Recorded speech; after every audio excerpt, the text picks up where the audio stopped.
Tonight's broadcast is brought to you by the company you depend upon for all of your greatest needs, Heart Life. These stories are true dramatizations from our fair city's glorious history. So listen and remember, Heart Life, all the life you'll ever need.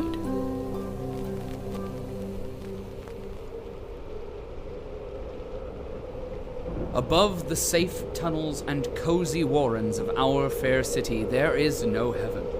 For our policies, the ancient model has been reversed.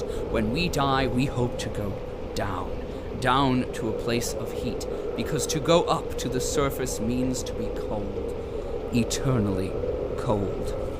Neal Henderson is there, above, in the cold. The mighty hero of the putrescible waste fields is striding through the drifts of ashy snow. On the horizon, he is sure he can see a small shape, which he is sure is the top of the Heart Life Tower. He is sure of it. It must be. Last night, he was sure he could even see the lights of the uppermost offices, glimmering in the darkness. Behind him, he drags a sled through the snow, bearing a wounded mole.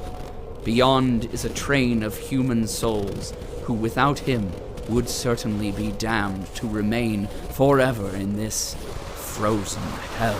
How you doing back there, Loamy? Well, naturally you're not great, being in a coma and all, but besides that... Well, don't you worry, we're gonna get you back to the city and see a vet, and you'll be just fine. Probably be singing those dirty shanties of yours before you know it. Well, I don't know, I ain't much of a singer. Well, all right. This here's a song we PWCs sing in the calm before Spice Night.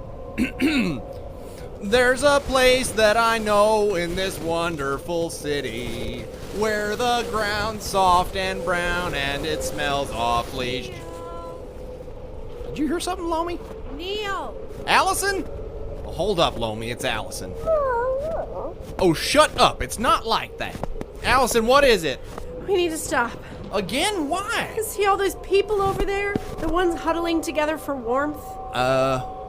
Well, sorta, if I squint real hard. Yeah, those people. They can't keep going. They need to stop and warm up by the fire so they can feel their toes again. But we just stopped last night. And the night before that. We need to press on.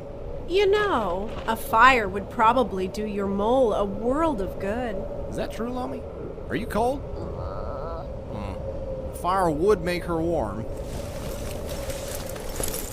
All right, I guess we can camp here for the night. Oh, thank God. Give me your lamp oil. Aren't you gonna go tell the others? They'll figure it out. I'm starting a fire. Lamp oil, please. Sure thing.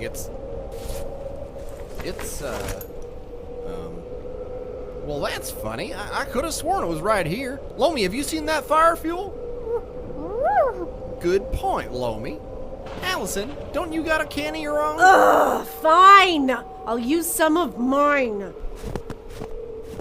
Sorry. Stuff it. Now, don't give me that, Loamy. I told you, it's over between me and her. Doesn't mean I want her to freeze to death out here, though. Look, when you wake up from this coma and you can actually speak for yourself, then you can give me womanly advice. Until then, why don't we... Finally. Who's making the fire? I am. Give me your lamp oil. What'll you give me? Oh, my nose! My nose! Oil, please. Here you go.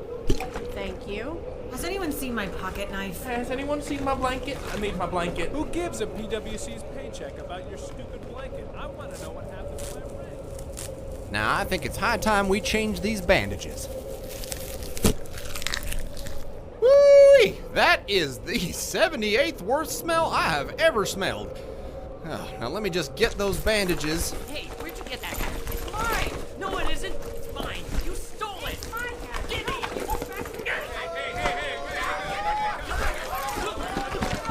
That's funny. I know I had some bandages in here somewhere. Neal, we've got a problem. Alison, you got any bandages? Mine seem to have disappeared on me. Captain, sir. Captain, ma'am. Clear skies. Sorry, which one are you again? Junior Assistant Quartermaster Clear Skies Tim, Captain, sir. Call me Neal. Now what is it? We appear to be missing supplies, Captain, sir. Well, I'm sure if we just ask around, someone can give He us... didn't mean we as in the three of us. He meant we as in everyone. The camp is missing supplies. Correct, Captain Ma'am. Well, how much are we talking about here? We can't tell until we do a proper inventory. My hat. Oh, it's my hat. It's my hat. No, it's my hat. My hat. Though I think it's safe to say one knitted hat, which has caused a bit of a fight. Over a hat? Hell, he can have mine. Which fella lost it? Jack, sir, Captain, sir. He's the one over there getting pounded into the snow. What, that guy? Screw him. Back on the rig, he peed on me. He doesn't get a hat. What do you think, Neal? Well, supplies don't just get up and walk away on their own. No, sir, Captain, sir. Now, I told you to stop that. Sorry, sir, Captain, sir. Force of habit. Well, that's all right then, I guess. Now, let's see. Who could be taking our stuff? It would have to be someone untrustworthy, someone out for themselves, someone who held their own comfort above the needs of the group. Alison... What? Neal, are you accusing me? After all we've been through, and all that we've meant to each other, I can't believe you... Actually, I was just gonna ask if you'd seen anything suspicious, what with you being good at reading people and all. Oh. Well, in that case, I'd check the kid with the duffel bag. What? That kid we caught on the ghost rig, he keeps sneaking off by himself to talk to his duffel bag. A duffel bag? Which could be used to carry the missing supplies. Thanks, Alison. You're welcome. Here. What's this? Plan number 2. In case this kid doesn't have the supplies, we'll need fuel for our fire. And a bucket helps us how? Plan number 2 isn't the bucket. Plan number 2 goes into the bucket. Oh, God. Hey, Clear Skies. Ma'am, Captain, ma'am? How would you like to be in charge of finding out what's missing? What would I have to do? You see this bucket? Here's what I'm going to need you to... Kid with the duffel bag. Kid with the duffel bag. Well, there he is. Can't we wait until we get back? No, Captain, no. It's dangerous out here, and you keep getting out. No. I mean, all right. But, Mom... Answer. Hey, kid! Hi. Who are you talking to, kid? Talking to? I'm not talking to anyone because there's no one else here. Nope, I'm all alone, all alone. All right, then. Say, you look awfully familiar. Yeah, don't say. Did I vomit all over you once? Yeah, I get vomited on by so many people. Well, that's kind of miserable. Anyway, kid, I gotta ask. What's in the bag? Oh, what bag? The one you just kicked behind you. Oh, this bag. I thought maybe you meant some other bag? A metaphorical one, perhaps? No, I mean that one. You mind if I look inside? Why? I mean, why would you want to do that? Look, kid, we're missing supplies, and you're over here acting all creepy. You see where a fella might suspect. I didn't take any supplies. And normally I'd take your word for it, but we've got people fighting over ugly hats over here, so I got it. Stop! I'm sorry, kid, but... My mom's in there! Your mom's in this duffel bag? Well, not all of her, just her head.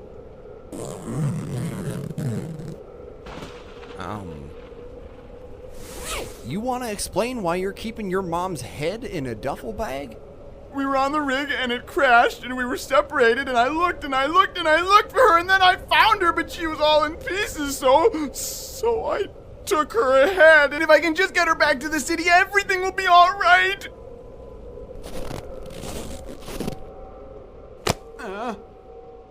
I get it, kid.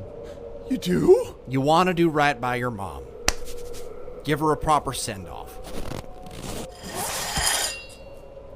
You see Betsy here? No. Well, really? She's right here. All I see is a shovel. Betsy is the shovel. Oh, then yes. I see Betsy. I jumped out a window for her. No. Yep, right out a window. Now, I don't care much about myself. You can leave me where I drop as far as I'm concerned. But Betsy here, I couldn't stand the thought of her being lost, thrown away, forgotten. She deserves a place of honor, like in a museum.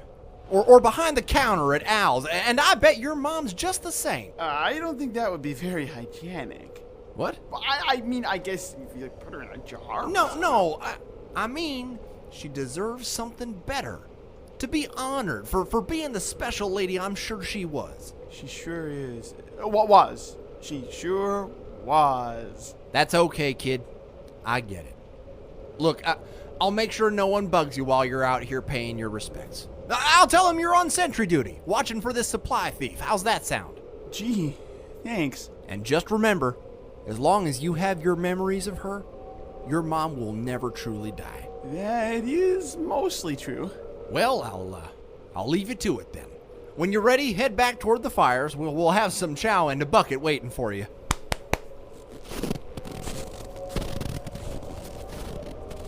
Whew, that was a close one. Did you hear all that, Mom? What did you say? For now, let us leave young Andrew Snidge to his undead monster troubles and ponder larger problems. How will Neal and Alison find the thief in their midst? Can the group survive with ever-dwindling resources? Will they actually resort to burning their own feces? These are problems the noble founders of Heart Life themselves had to face. How will this group of adventurers fare without such wisdom? Find out as the story of Our Fair City continues.